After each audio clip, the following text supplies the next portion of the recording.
It's my pleasure to introduce Asma Abdi to talk about her paper Towards a Feminist Geopolitics of Economic Sanctions and Gendered Insecurity, the Case of Iranian Women under the US-led regime of sanctions.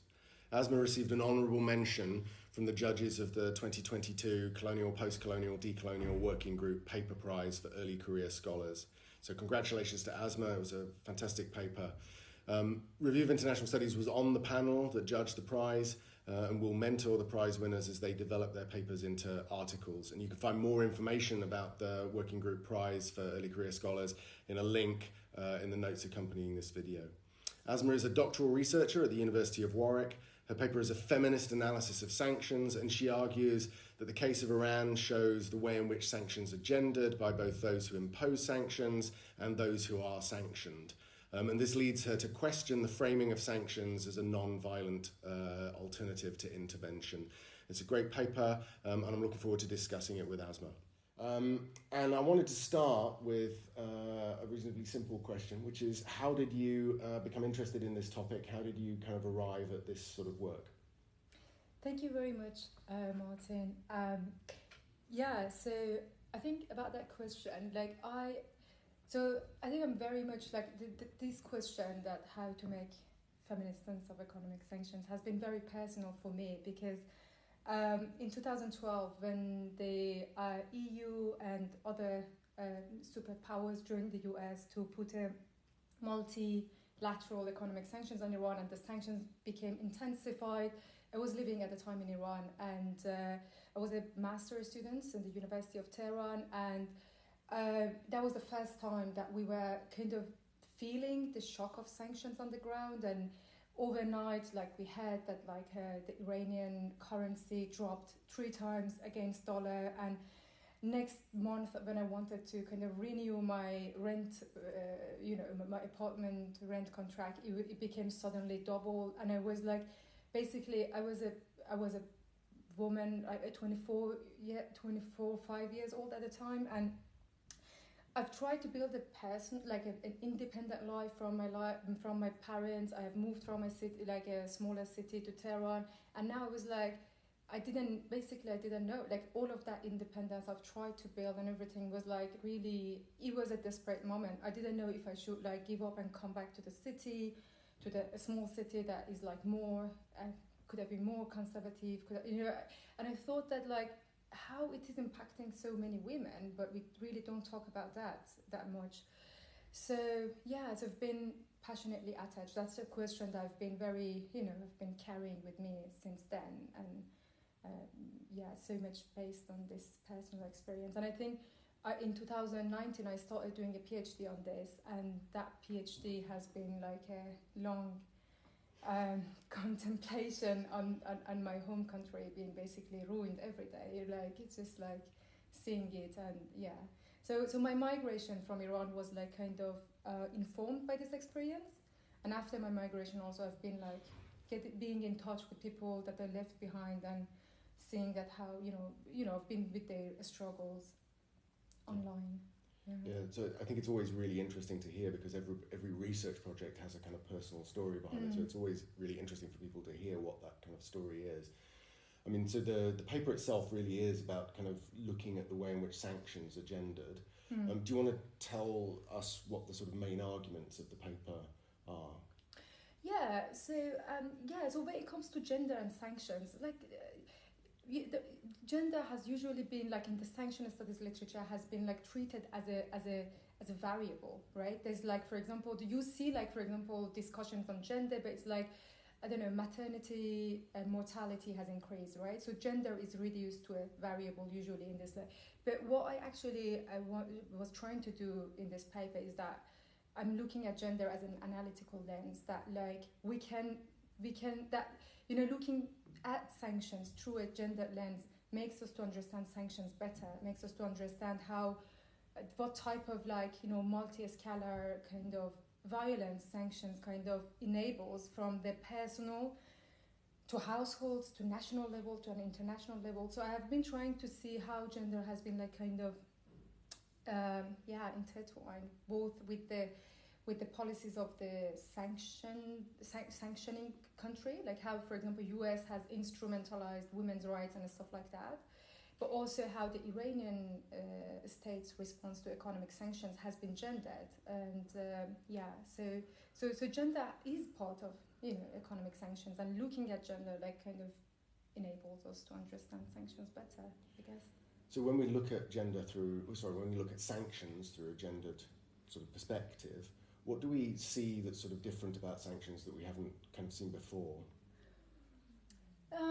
Yeah, it's a very interesting question. So sanction has the mainstream conceptualization of sanction is sanction, has been understood as a peaceful alternative to war, right? So the understanding of sanction as peaceful, that is something that I really want to challenge in my PhD and in this paper, and I think the reason for that we can see sanction as peaceful is because we don't think, the lenses that we look at sanctions is very the methodological approaches and stuff.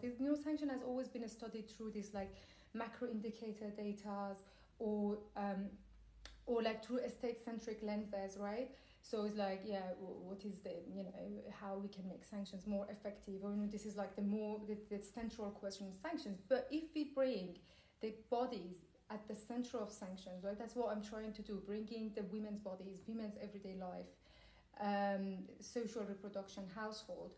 If we look at that, so that is, I think, the angle I'm trying to take to kind of that because these bodies are at the receiving end of this global policies. So I want to see what traces they leave on the bodies, on their people's everyday lives, and by that that enables us to see sanction not as peaceful, right, but to bring into view the type of violence that the sanctions kind of enables. Yeah, and I think that's one of the really interesting things about the paper is the way in which you kind of show that the sanctions kind of have sort of, various women's bodies are instrumentalized, they're kind of disciplined and so on, so that actually, something that's seen as an alternative to violence actually becomes its own kind of restriction, constriction, violence. Yeah, so I think that comes out really strongly in the paper. You mentioned a little bit about how the US kind of uses women's rights in the sort of sanctions discourse. Can you tell me a little bit about sort of, about how this sort of gendered nature of sanctions plays out in the case of Iran? Sort of what how does it affect Iranian women? How do sanctions affect Iranian women in a particular kind of way? Sure. So as I briefly mentioned earlier, gender has been central both to the policies of the sanctioning body and to the policies of the Iranian state. So when it comes to the US policies, especially that we saw it so much within the Trump administration after 2015 when the US withdrew from JCPOA, Iran's nuclear deal. So when Trump administration withdrew from that, we saw so much of discussions within the US government about how to how to defend Iranian women's rights and Mike Pompeo, for example, tweeting about Iranian women's rights and some pro-sanctioned women's rights activists in Iran that they were living at the time in the US.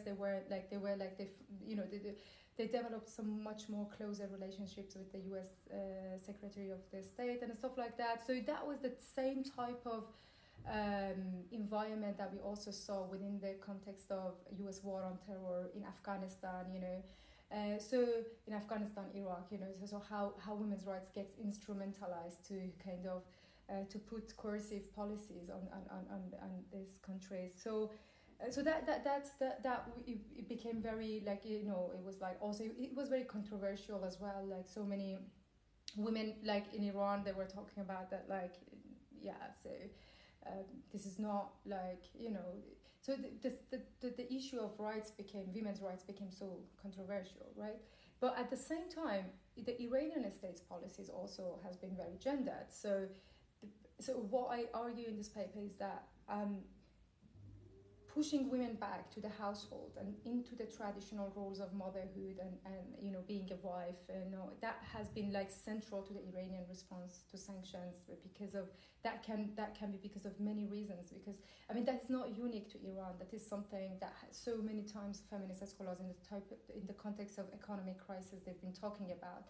Even here in the West, like after 2008 financial crisis, there was so many literature come out about how austerity and stuff like that, they have like a gendered, you know, consequence. And that was what also we saw in Iran, through a lot of coercive means, like banning, like limiting Iranian women's access to formal employment, or this type of like mechanisms has been used, or incentive policies to push women to marriage and early marriage, so just giving like high amounts of marriage loans, that has actually created a lot of like kind of anxiety among Iranian women's rights activists, that can, I don't know, especially in rural areas when so many families might like push their very young girls to marry because of these loans and stuff like that, and that is like a really a major concern.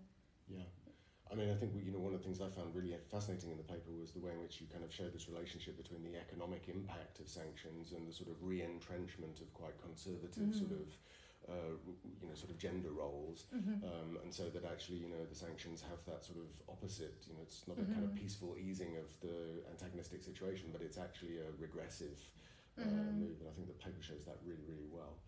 So, what are you doing next after this paper? So, hopefully finishing my PhD. That's the plan. So